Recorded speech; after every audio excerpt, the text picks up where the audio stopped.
میرے غلاموں نے محمد تمہیں حکم دیتا ہوں، جس دل میں میرے صحابہ کا بغض ہو، جو میرے صحابہ کے بے ادب ہو، جو میرے صحابہ کے گستاخ ہو، میں محمد تمہیں حکم دیتا ہوں، میں محمد تمہیں حکم دیتا ہوں، لا تجالسوہم، انہاں دیاں مجلساں وچ مت جاؤ۔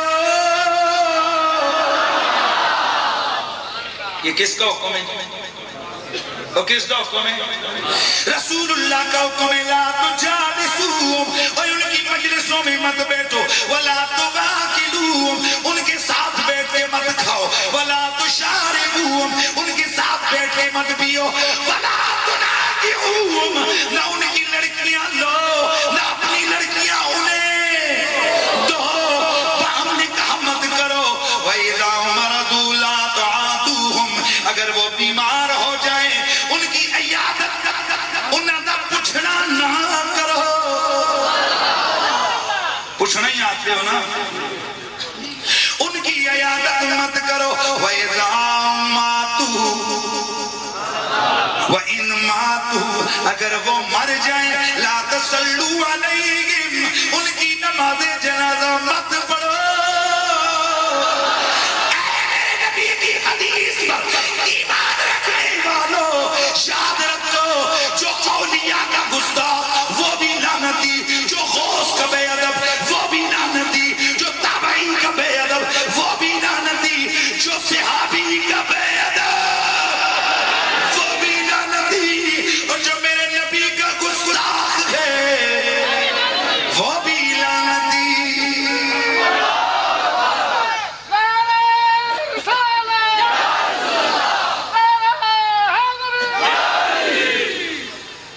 تو پھر ہم کیوں نہ کہیں کہ پڑھ لے پلہ آل نبی دا۔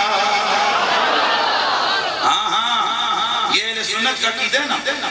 اور پھر میں تساں لوگوں تے بڑا افسوس ہے بھئی، آپ لوگوں پر مجھے افسوس ہے، جتنی محفلیں آپ کو ملتی ہیں نا، ہر محلے میں میلاد، ہر دن میلاد، میلاد نہیں تو تیسرا نہیں تو 40واں نہیں تو کورس تک بادشاہ گیا ہی کدھر نہیں ہے۔ اب اس کا آؤٹ پٹ ہم لوگ دیکھیں تو میں آپ سے پوچھتا ہوں، ہمارے اوپر اثر کتنا کرتی ہیں محفلیں؟ ساڈے بندے گئے ہوندے ہیں، کدے منکراں دے گھر بڑے ہوندے ہیں، کدے گستاخاں دے گھر بڑے ہوندے ہیں، انہیں کی چاپیاں چپیاں کرنے ہونے۔ خدا کے بندوں، تمہارے اوپر کیا اثر کرتی ہیں یہ رسول کی محفلیں؟ جو آپ کی پارٹی کا بندہ نہ ہو، مخالفت کرے، آپ اس کے ساتھ 2 سال جو نہ آنکھ نہیں ملاتے، ہاتھ نہیں ملاتے، جو آپ کے قوم کا خلاف ہو، آپ اس کے ساتھ بات کرنا گوارا نہیں کرتے۔ تو جو میرے رسول کے یاروں کا بے ادب ہے، جو مصطفیٰ کے پیاروں کا بے ادب ہے، جو آل بیت کا گستاخ ہے، جو رسول کی صحابہ کا بے ادب گستاخ ہے، جو نبی کا بے ادب ہے، میں حیران ہوتا ہوں، آپ اس کے ساتھ سینہ بھی لگاتے ہو، آپ ہاتھ بھی ملاتے ہو، آپ اس کی غمی خوشی میں بھی جاتے ہو۔ اتنا کبھی نہیں سوچتے کہ جب گستاخ صحابہ سے تم ہاتھ ملاتے ہوگے تو گنبد خضرا کے وقت پر کیا گزرتی ہوگی؟ جب تم گستاخ اولیاء کے ساتھ چلتے ہوگے تو بغداد کے اندر میرے غوث ثقلین کے دل پر کیا گزرتی ہوگی؟ جب تم صدیق کے گستاخ کے ساتھ قدم سے قدم ملا کر چلتے ہوگے تو بتاؤ مجھے صدیق اکبر کا دل کیا کہتا ہوگا؟ ہم پہ اثر نہ ہو، ہم صرف جناب حلوے اور چاول شاول کھا کے دیگے شیگے اڑا کے جناب ڈکار مار کے چلے جائیں، ایسی محفلوں کا کوئی فائدہ نہیں ہے۔ بندے کو ایک عقیدہ اور ایمان یہ سب سے بڑی قیمتی چیز ہے۔ بندہ پولیس میں بھی ہو نا تو عقیدہ پکا ہی ہوتا ہے۔ ڈرے ہوئے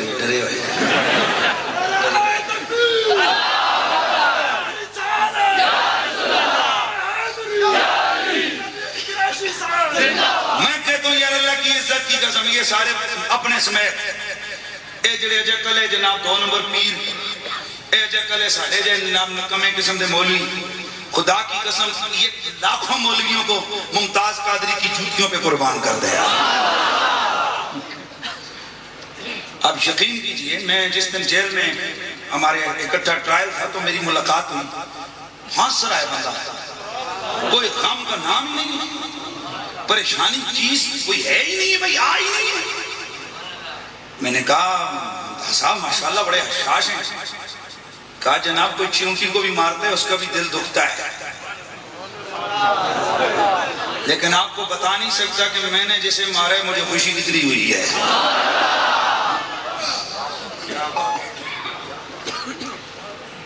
وکلا نے کہا جناب باہر کا دنیا کا میڈیا سارا چیخ رہا ہے، کہہ رہا ہے کہ آپ نے غلط کیا ہے، سارا ملک کہہ رہا ہے، بڑے بڑے ہیں حسینے ہی کہہ رہے ہیں کہ آپ نے غلط کیا ہے۔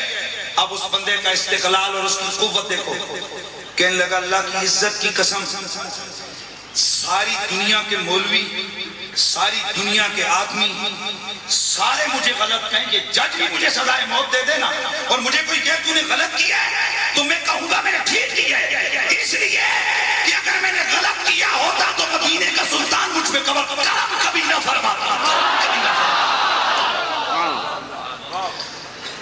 اور مجھے کہا قریشی صاحب جو رسول اللہ نے مجھ پہ کرم کیے نا کہ 4 جنوری کے بعد اب میرے سارے شک دور ہو گئے، کسی باہر والے کو ہو تو ہو، مجھے شک نہیں ہے کہ اللہ کے رسول کی مجھ پر کرم نوازی ہے۔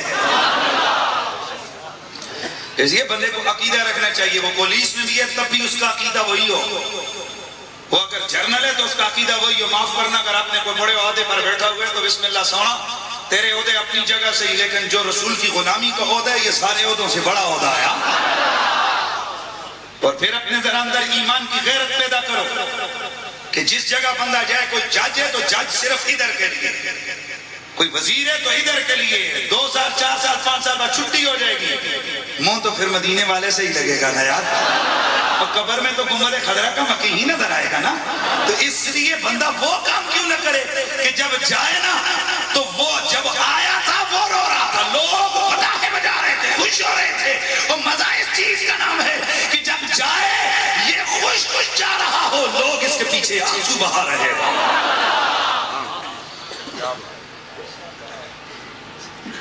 تو بات دور نکل گئی ہاں۔ سورہ آراف آیت نمبر 157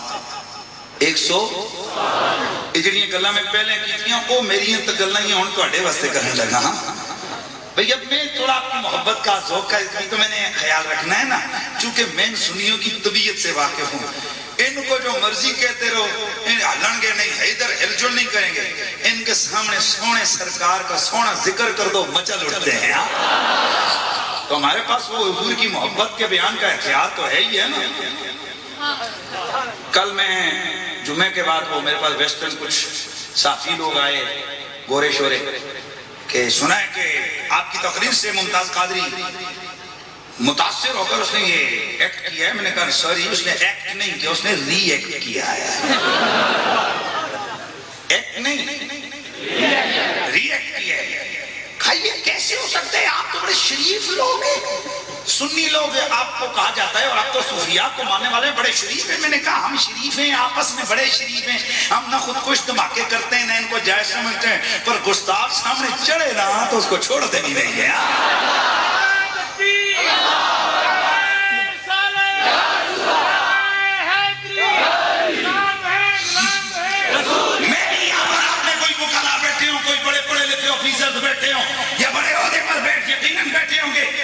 ساٹھے ہستے نامی آئے اور رشتہ داریاں پیچھے دے آئی ہو سن نہ سونا۔ اس لیے ایک چیز ذہن میں رکھو، یہ کہا جاتا ہے کہ ناموس رسالت کا قانون یہ جو نا اقلیتوں کے خلاف ہے، یہ عیسائیوں یہودیوں کے خلاف ہے۔ میں نے کہا اپنا دماغ ٹھیک کرو، اس لیے کہ یہودی عیسائی ان کو ہم کافر کہتے ہیں، اور کافر اور گستاخ میں زمین آسمان کا فرق ہے۔ ہر کافر گستاخ اور ہندو سارے کافر ہیں، یہودی سارے کافر ہیں، عیسائی سارے کافر ہیں، مرزائی سارے کافر ہیں، اور یہ سارے کافر ہیں، لیکن ہم انہیں گستاخ نہیں کہتے۔ گستاخ وہ ہے جو معاذ اللہ میرے اور تمہارے نبی کی انسلٹ کرنے والا ہے۔ تو سنو، یہ جو قانون تحفظ ناموس رسالت ہے، یہ کافروں کے خلاف نہیں، یہ گستاخوں کے خلاف ہے۔ چاہے وہ گستاخ سنیوں میں سے نکل آئے، وہابیوں میں سے نکل آئے، شیعوں میں سے نکل آئے، یہودیوں میں سے آئے، مرد ہو یا عورت ہو۔ اس کی سزا موت ہے. یہ ذہن میں رہے گا نا بابا. ناموس رسالت کا قانون اقلیتوں کے خلاف نہیں. کس کے خلاف ہے؟ اور وہاں پر میں نے ان کو بتائی ایک بات. میں نے کہا یہ بتاؤ سعودیہ میں جو جناب ہیروئن لے کے چلا گیا اس کی سزا دے. میں نے کہا یہاں کیوں نہیں چیخے آپ؟ یہ کہاں کا انصاف ہے بھائی؟ اس نے ہیروئن ابھی لے کے گیا سزائے موت. کئی دفعہ کسی کے بیگ میں کوئی ڈال دیتا ہے وہ بیچارہ پکڑا گیا سزائے موت. اس پر کیوں نہیں چیختے ہو؟ کہتے ہو جی اس سے معاشرہ انبیلنس ہونے کا اندیشہ ہے. ایک بندہ دیکھیے نا وہ ہیروئن پہ لگ گیا تو اس کی پوری لائف چلی گئی, اس کے خاندان سارے کا سارا تباہ و برباد ہو گیا. میں نے کہا بے پگلو, اوے جو بندہ ایک خاندان کی زندگی کو پرسکون ہونے سے روک دے, اس کو جناب اس کے سکون کو غارت کر دے, یا ایک محلے والوں کے سکون کو غارت کر دے, اور ابھی کیا نہیں ابھی کوشش کی ہے, اس کی سزا